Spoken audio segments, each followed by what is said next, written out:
Ханзада Қайым осы жылғы бірінші курс сыныптарын студенттеріміз, бірақ ойлаймыз, бұл біздің шәкірттердің арасындағы тек ортасы ғана болайық, ары қарай да шәкірттер өсіре беріңіз.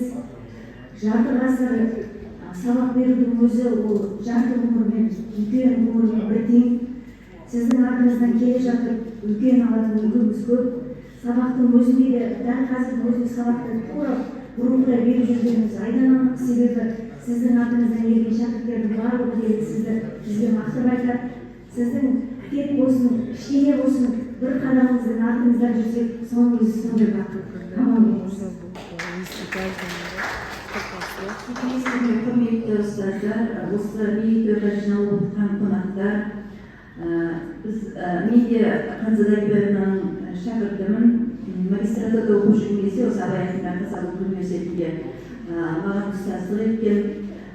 Шынымен де кез келген тұлғаны қалыптастыруға үлкен бір сеп жасайтын бұл ұлағатты ұстаздың жемісі, оның еңбегі деп есептейміз. Қазіргі таңда докторантураны бітіріп осындай Абай атындағы Қазақ ұлттық университетінде жұмыс істеп жүргеніміздің арқасы осы ұлағатты ұстазымыздың еңбегі деп есептеймін.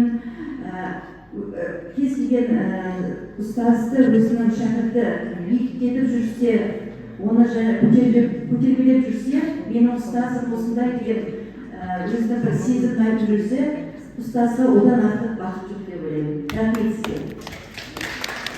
Рахмет көп-көп барлықтарыңызға. Жаңа сөздеріңізді келістірдім.